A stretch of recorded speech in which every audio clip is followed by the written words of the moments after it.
Dear Tamur, thank you so much for joining us at Global Loyalty Organization. We are delighted to have you at World Aviation Festival. The industry had an amazing rebound after COVID, but undoubtedly it was a challenging 18 months for yourself as a Chief Commercial Officer of Swiss.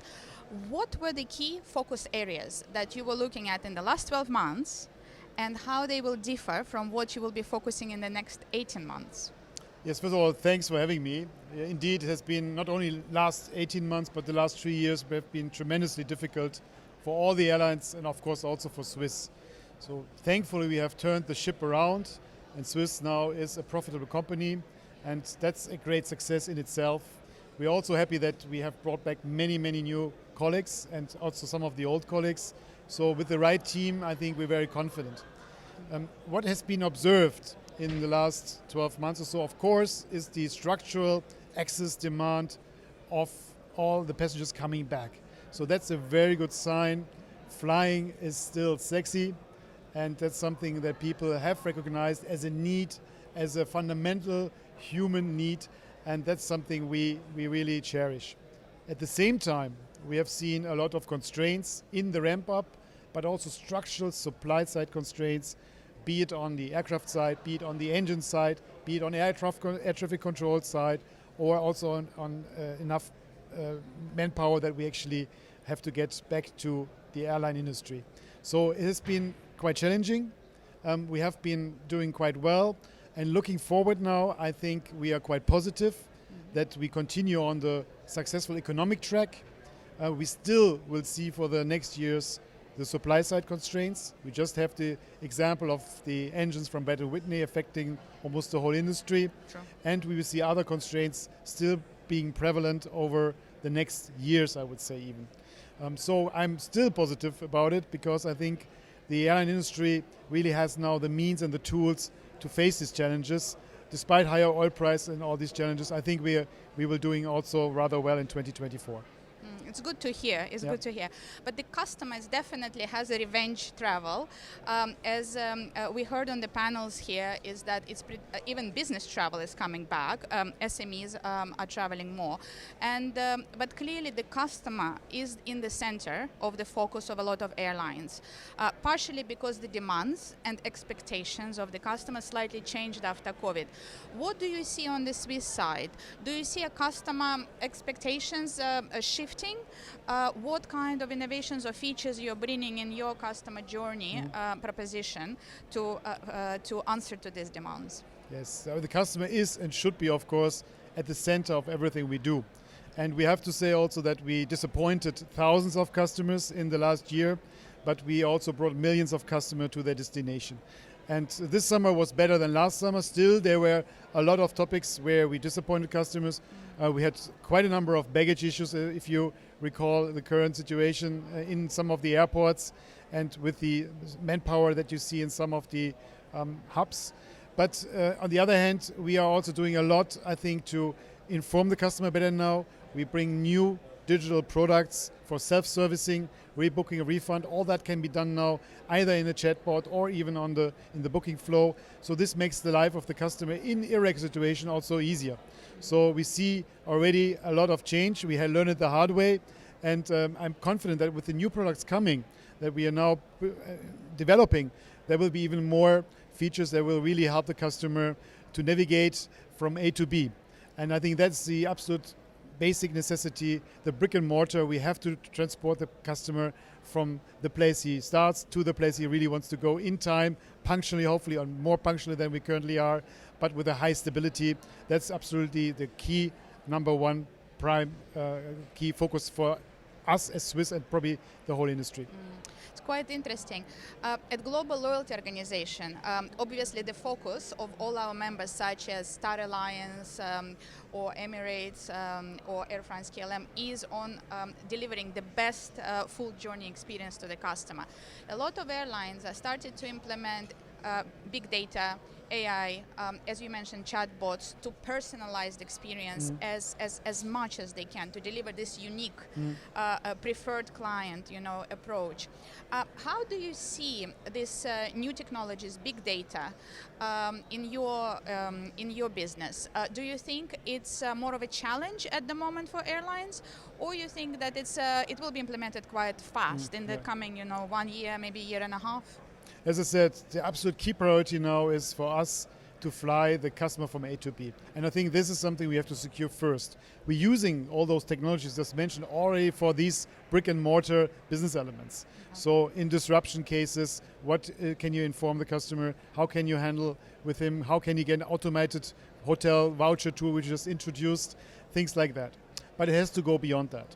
It has to go beyond the pure flying from A to B. It has actually to become a real true experience, a customer experience. And then we're talking about modern airline retailing.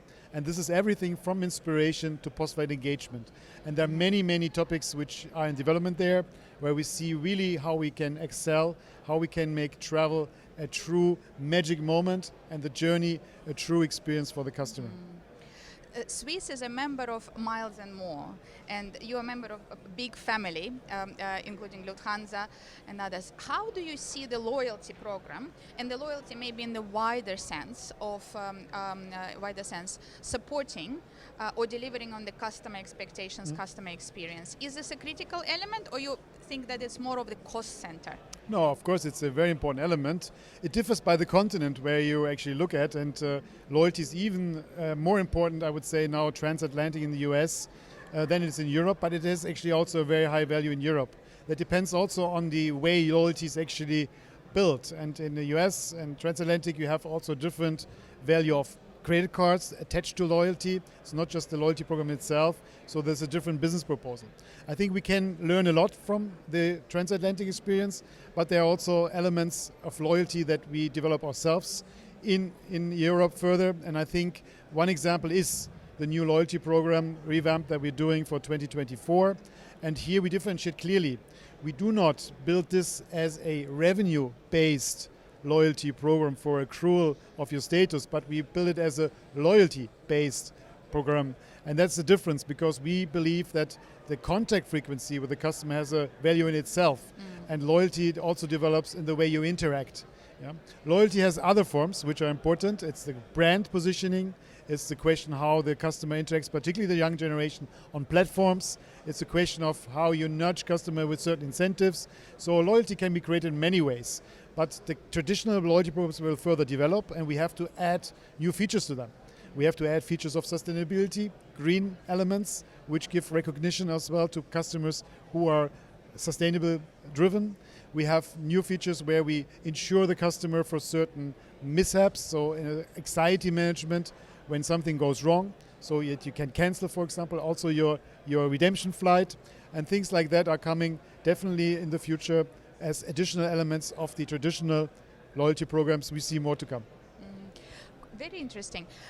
One of the fundamental change we saw at Global Loyalty Organization post-COVID is what a tidal change was in the airlines' openness to the new partnerships. Partially it was driven by the demand from customer side for more flexibility of spending points, earn and burn. How do you perceive this as the Chief Commercial Officer of one of the key European airlines? Do you think the partnerships, the wider partnerships, are critical for the success, or you think still believe in a single brand? Where is this balance? No, definitely partnerships will play an increasingly important role. And we have many, many partners, particularly in the loyalty sphere. There are hundreds of partners that we actually have. The question is, how do we extend this now to the modern airline retailing? That means also in the wider space, from inspiration to the post-flight engagement. And there's much more possible, particularly when you pool your values. First, you have to identify what is the value to the customer, and then can you deliver a product on that? And maybe you bring the forces together with a partner to enhance that value for the customer. This can be done sometimes with not so much actually additional invest. If you just already pool data, if you already pool certain loyalty program elements, you can do a lot on that one. But you can go even further and design new products together. So I think there's a lot of opportunity, particularly also with partners who are not necessarily coming from the airline world, but coming from other travel retail or retail space. And there a lot of partners, I think, have shown interest. The good news is that the airlines are getting more and more open also towards these partners. So I think we are opening up as an industry to it. There's a lot of technological challenges still, but it's the right way to go. Swiss, as you mentioned, had a very good revamp of its loyalty and relaunch of its loyalty program earlier this year, and it looks like you're looking to enhance it even further next year. What was the most challenging feature or part on this journey of actually upgrading your loyalty program? Yeah, it's the Lufthansa Group loyalty program, not just Swiss, but we also wanted to make it easier to understand. So simplification means also you have certain trade-offs, and you have to always see what benefits can you give to which customer in which part of the journey. So we want to make it simple, but we want to make it loyalty driven, as I mentioned. So we want to have here really an interaction with the customer, an engagement, and we want to create loyalty by flying. So the flying will be still an essential element of the loyalty program. And I think we will see how it's then, when it's started next year, how it's perceived. We think it's a step forward. This year on World Aviation Festival, there was a lot of topics, or main themes that were covered on the panels. You touched on NDC and the new initiatives from some of the airlines. There was a lot of talk about AI, chatbots, and other technologies implementing. If you had a magic wand and had zero funding constraints, which is of course ideal world, what feature would you implement immediately at Swiss? Yeah, actually it's not only a feature, it's something we're actually doing now, and this goes beyond the classical flying from A to B. We call it Swiss-census. It's actually a holistic customer experience. So we're bringing new seats, of course, but we will also bring a holistic experience with it. That means what you eat, what you hear, what you feel, what you sense. It's a holistic experience which applies and appeals to all the senses of the passenger. And I think with that we will really differentiate. That's a very new thing, and it's going to be, I think, very interesting to see when it starts in early 25. We're getting all the new seats there on Intercont, and we will then bring the whole Swiss-census program to life, and you're invited to test it. Oh, we'd love to. We'd love to. Swiss is one of my favorite airlines, and you have a great brand in Europe. As part of GLO tradition, for our members who are predominantly professionals from the airlines, hospitality, and also other industries like retail and mobility, we always try to enhance the experience and insights. From the height of your experience and the years in the industry, if you could give one advice to your younger self starting in the commercial aviation industry, what that would be? Well, as you know, we have a lot of challenges from legacy technology. So the big elephant in the room for us is the backbone of the offers and orders program. Despite all the shiny apps, we have still 60 technologies. So if I would give an advice is, don't just think of metal, just think also of not only end customer perception, but also think how can we make the backbone, the big elephant in the room, a modern one, and get earlier into this, be more inquisitive, be more disruptive, and start to challenge the legacy earlier and more forceful. We're doing it now, I think. We are on the right track, but it's taking us a long time to actually realize this is a precondition for all the great customer experiences. We have to also reform the offers and order system of the airline industry. Dear Tamur, thank you so much for your insights. It's really exciting to hear that actually there is a lot of underlying initiatives happening now, and we hope to catch you next year at World Aviation Festival and see how it progresses. It's been a pleasure. Thank you.